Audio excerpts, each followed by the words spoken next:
Et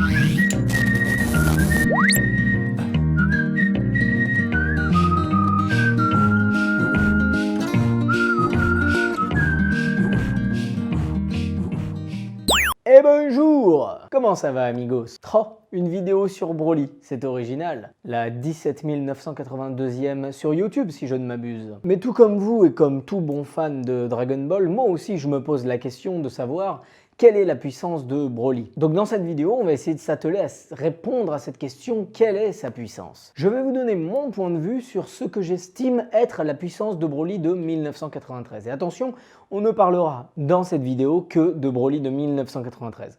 Pourquoi? Parce que le Broly de 2018, il intervient dans le cadre de Dragon Ball Super, donc franchement pour évaluer sa puissance ça risque d'être très compliqué. En plus de ça, le Broly de 2018 lui s'adapte aux autres au fur et à mesure du combat, donc ça rend la tâche encore plus compliquée, alors que celui de 93, lui en fait il arrive, il est immédiatement très fort quand il se transforme et à partir de là il lamine ses adversaires les uns après les autres. Donc c'est ça qui est plus intéressant je pense à calculer. Donc si vous êtes un petit peu présent sur la sphère Dragon Ball Zesque sur YouTube, vous savez qu'il y a énormément de théories qui pullulent sur l'éventuelle estimation de la puissance de Broly. Et la plus connue d'entre elles, et ma préférée de loin, c'est celle de Gaki Parody, dans laquelle il insinue que Broly aurait la puissance, en fait, dans le film de 93, une puissance supérieure à celle d'un SSJ Blue actuel. Et pour appuyer cette théorie, enfin du moins le point de départ de sa théorie, c'est cette image, donc dans laquelle Broly arbore une mèche bleue. Comme je le dis, pour lui, ce n'est absolument pas un effet de style, mais bien le point de départ de sa théorie, selon laquelle en fait, Broly, tout simplement, tout le long du film, se retient. Et par la suite, dans sa vidéo, si vous voulez, il appuie sa théorie sur plein d'éléments du film, mais il réfute l'un d'entre eux, qui est, selon le protagoniste lui-même, donc Broly, qui le dit à un moment donné à Sangoku, vous le savez, se retenir, je ne sais pas ce que ça veut dire. Le problème, c'est que tu ne peux pas commencer ta théorie en disant, et même s'il dit le contraire, Broly se retient, si ensuite, pour appuyer ta théorie, tu vas t'appuyer sur des éléments du film. Parce qu'à partir de ce moment-là, ça veut dire que tu vas t'appuyer sur les éléments du film qui confirment ta théorie et tu vas complètement ignorer ceux qui justement viennent te donner tort. On appelle ça utiliser des biais de confirmation, c'est-à-dire utiliser un petit peu tout ce qui t'arrange pour appuyer ta théorie en ignorant complètement tout ce qui vient justement réfuter ta théorie. Pour moi, et ça c'est vraiment mon jugement personnel, pour expliquer la puissance d'un adversaire, si elle n'est pas clairement indiquée au moment précis où on rencontre l'adversaire, comme c'est le cas pour Freezer, comme c'est le cas pour Cell, où on se rend compte par rapport aux autres la puissance qu'il a, si on n'a aucun élément, il faut tout simplement s'appuyer sur le contexte historique. Pour expliquer ce que je viens de dire, je vais illustrer par un exemple. Quel serait l'intérêt, au moment par exemple du Cell Game, de faire intervenir un adversaire qui aurait la puissance de Freezer? Réponse, absolument aucun intérêt. Pourquoi? Parce que la ligne directrice de l'intrigue de Dragon Ball, c'est l'évolution. Et si tu fais apparaître un ennemi qui n'a aucune chance face aux héros, concrètement, ça n'apportera rien au bordel, puisque les héros n'auront pas besoin de se dépasser pour le vaincre. Il est tout simplement moins fort. Donc ça n'a aucun intérêt. Le but de l'ennemi, c'est en général dans Dragon Ball et dans d'autres mangas, du moins dans d'autres films dont le thème c'est l'évolution, c'est justement de mettre les héros en difficulté pour qu'eux-mêmes aillent puiser dans leurs ressources pour vaincre leur adversaire. En revanche, il faut que ça reste quand même assez cohérent, c'est-à-dire que tu ne vas pas non plus mettre face à nos héros des adversaires invincibles, sinon ça n'aurait aucun intérêt. Pour reprendre mon exemple, quel serait l'intérêt lors du Cell Game de faire apparaître un adversaire tel que Boo? Absolument aucun, puisque même si tout le monde s'alliait, Gohan SSJ2 compris, personne ne pourrait le battre. Si, ne commencez surtout pas à me sortir des théories foireuses comme quoi ils pourraient tous s'allier et battre Boo, c'est impossible. Pour faire plus simple, lorsque Toriyama crée Cell, il ne sait absolument pas à ce moment-là que plus tard il va créer Boo et créer un SSJ3. Non, il n'a pas écrit Dragon Ball d'une traite en 1984. Il a fait évoluer l'intrigue, évoluer ses personnages et donc il a adapté les ennemis à l'évolution des personnages. À partir de là, mais de toute façon je pense que je n'avais pas besoin de le préciser, mais vous comprenez qu'il n'y a absolument aucune espèce d'intérêt dans Dragon Ball de faire intervenir au moment du film de Broly un adversaire qui a la puissance d'un SSJ Blue. Ça n'a aucune espèce de cohérence, ça ne voudrait rien dire. Donc à partir de là, déjà, on est sûr d'une chose, c'est que Broly n'a pas la puissance d'un SSJ Blue. Mais on va resserrer un petit peu l'étau. Comme je le disais, selon moi, ce qui est très important pour évaluer la puissance, c'est tout simplement de prendre en compte le contexte historique. Et quand je dis ça, En fait, c'est le contexte historique, c'est-à-dire le moment où se déroule l'histoire. Donc, le plus important, c'est d'essayer d'évaluer quand se passe le film de Broly. Bon, le problème de ce film, comme de plusieurs autres, c'est que celui-ci ne peut pas être replacé à un moment précis de l'histoire. Mais on peut quand même essayer d'envisager de le replacer à un moment plus ou moins vague, d'accord? Parce qu'il y a quelques éléments qui nous permettent de savoir à peu près où ça se situe. Et ces éléments, il y en a deux principalement. Le premier, c'est que Gohan sait se transformer en SSJ1. Et le deuxième, c'est que Son Goku est encore vivant. Donc déjà, grâce à ça, on peut se dire que le film de Broly se situe entre la sortie de Goku et Gohan de la salle de l'Esprit du Temps et l'affrontement avec Cell. Mais on peut même aller encore plus loin, vous l'aurez compris. Dans le film de Broly, on voit Cell, Piccolo et Trunks. Ça veut dire, en gros, que le film se situe soit après que Trunks, Vegeta et Piccolo soient tous sortis de la salle de l'Esprit du Temps, c'est-à-dire à peu près 5 jours avant le Cell Game, soit entre le moment où Piccolo sort et que Vegeta et Trunks rentrent, c'est-à-dire à peu près 6 jours avant le Cell Game. Voilà, bon, ça reste à peu près vague, mais quoi qu'il en soit, c'est un peu avant le Cell Game. Et ça, même si on n'arrive pas à le replacer concrètement, le fait que ce film intervienne avant le Cell Game, ça nous donne une indication très forte, c'est qu'à ce moment précis, donc au moment du film de Broly, le niveau maximal qu'un Saiyan puisse atteindre, c'est le SSJ1 Full Power. Donc celui que Son Goku déploie face à Cell. Celui où il reste avec, en mode Super Saiyan, mais sans être énervé, paisible, etc.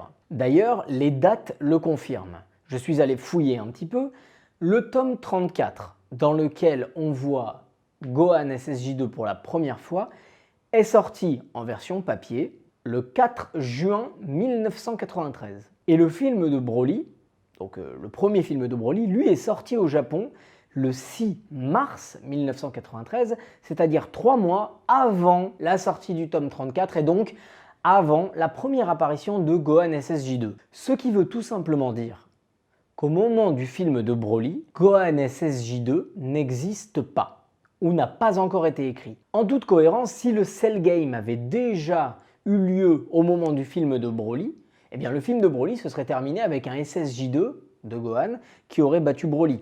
Et Sangoku ne serait plus là. C'est ce qui se passe notamment dans le film de Bojack. Et d'ailleurs, par la démonstration que je suis en train de faire, je sais que ça fait mal à entendre, mais ça voudrait tout simplement dire que Bojack est plus fort que Broly, puisqu'il se situe après. Le contexte historique prime sur les désirs des spectateurs, les amis, je suis désolé. Et donc si Bojack intervient après Broly, ça veut tout simplement dire qu'il est plus fort que Broly, puisque c'est un défi plus grand que celui de Broly, puisqu'il arrive après. Mais pourtant, Broly a l'air beaucoup plus fort que Bojack. Comment est-ce qu'on explique le fait que, effectivement, on a tous, nous, en tête que Broly, c'est vraiment un ennemi hors du commun, invincible, et que sa puissance ne peut être quantifiée, et qu'il est vraiment invincible? Et bien d'abord parce qu'il est présenté en tant que guerrier légendaire. Le mot légendaire, lui, va un petit peu avec la mythologie du personnage de Broly. D'ailleurs, j'ai fait une vidéo sur le SSJ légendaire, que vous trouverez juste là, où j'explique un petit peu plus cette théorie. Mais ce n'est pas parce qu'il est légendaire qu'il est invincible. Pour faire une petite comparaison, et comme je vous l'ai déjà dit, si j'avais pas fait une chaîne sur Dragon Ball, moi j'aurais fait une chaîne sur Pokémon. Mais regarde Articodin, par exemple, c'est un oiseau légendaire. Il n'empêche que si Pikachu lui met une Fatal Foot dans la gueule, eh ben ça lui crame les ailes et il crève.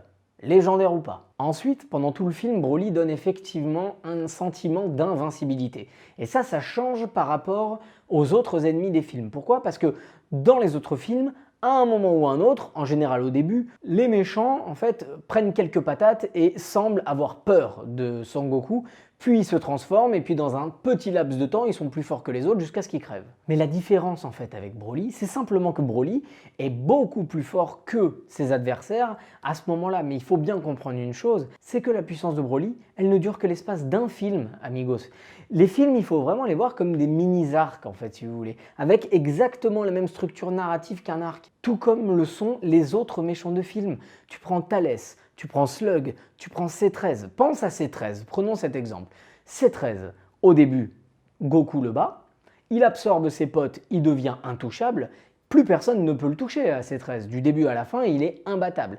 Et puis à la fin, il y a un Genki-Dama et puis Sangoku gagne. Et bien avec Broly, c'est pareil. Je dois te rappeler qu'au début, Broly n'est pas très fort. Quand il essaye de s'attaquer à Sangoku et qu'il reste dans sa forme plus ou moins Super Saiyan violet chelou, bah, il peut pas faire grand chose contre Sangoku et Sangoku arrive à l'effleurer. Et puis c'est à partir du moment où il se transforme en Super Saiyan légendaire que plus personne n'arrive à l'effleurer, comme c'était le cas pour C13, et que tout simplement c'est une convergence des puissances qui va réussir à le vaincre, comme un Genki Dama ou autre. D'ailleurs, si tu prends Slug, si tu prends Thales, si tu prends C13, si tu prends Broly, c'est toujours à la fin une convergence des puissances qui va faire que l'ennemi va être vaincu. C'est un petit peu le thème de prédilection de Toriyama, la fusion, l'union fait la force. Tu prends un Genki Dama ou tu prends la fusion ou bien tu prends l'absorption des autres puissances par Goku contre Broly, c'est toujours la même chose. L'union fait la force. La seule différence aussi avec les autres méchants, c'est que Broly, lui, en plus de ça, il a une personnalité qui est quand même assez bien écrite. Mais tout ça nous permet en fait de répondre à notre question. Parce que quand j'entends dire ici et là que Broly serait en fait largement plus fort qu'un SSJ2, certes, moi aussi j'y ai cru pendant très longtemps, mais avec la démonstration que je viens de vous faire, on est forcé de reconnaître que non, Broly n'est pas plus fort qu'un SSJ2. Réfléchissez une seconde, si Broly était effectivement plus fort qu'un SSJ2, ça voudrait dire en quelque sorte que Broly est beaucoup plus fort que Cell. Donc, au Cell Game, il aurait suffi que Goku emmagasine l'énergie de tout le monde pour pouvoir vaincre Cell. Or, on a bien tous vu pendant ce Cell Game que la réunion des puissances de tout le monde n'était absolument pas suffisante pour vaincre Cell. Et Toriyama lui-même d'ailleurs n'a pas décidé de faire intervenir au Cell Game une cohésion des puissances. Non, il a décidé qu'il fallait encore plus loin que ça et faire intervenir une nouvelle transformation. Encore une fois, si on s'en tient à la théorie selon laquelle, enfin pas la théorie mais le postulat que Broly serait en fait plus fort que les SSJ2, ça voudrait dire que les ennemis se battent, quand ils se battent contre Broly, contre un ennemi plus fort que celui qu'ils vont vaincre juste après, et plus fort que celui que les spectateurs vont voir juste après. Ce serait comme faire apparaître Goku SSJ3 dans un film, alors que dans la trame principale,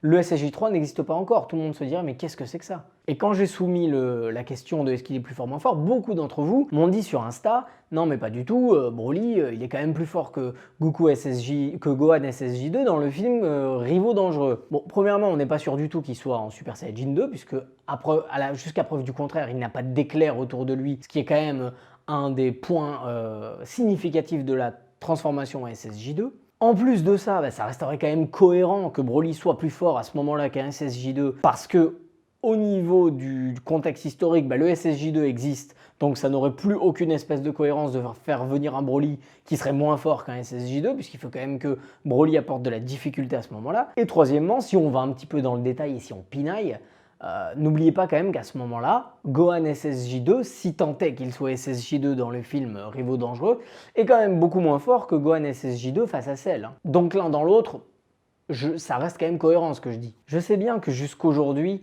ce Broly là nous a tous donné une impression d'invincibilité, de surpuissance. Et en fait, c'est simplement la manière dont il est représenté qui fait ça. L'ambiance du film, la légende autour de lui, on ne peut que saluer le travail, la direction artistique de ce film. Pourtant, même s'il nous paraît invincible, si Toriyama a décidé dans le Cell Game de ne pas conserver cette espèce de fusion où Goku absorbe la puissance de tout le monde et a décidé de passer un niveau au-dessus et de créer le SSJ2, c'est parce qu'il a estimé que maintenant il fallait quelque chose d'encore plus puissant que cette espèce de fusion, que ce Genki Dama, et de faire une nouvelle transformation dans laquelle Gohan serait encore plus fort que tout le monde. Donc en termes de puissance, pour Broly, on peut estimer que sa forme légendaire se situerait bien au-dessus du SSJ1 Full Power, mais qu'elle se situerait en dessous du Gohan SSJ2. Et il ne faut pas oublier qu'entre les deux, il y a un fossé monumental, parce que le SSJ1 Full Power, Goku fait jeu égal avec Cell dans cette forme, alors qu'en SSJ2, Gohan il en fait qu'une bouchée de Cell.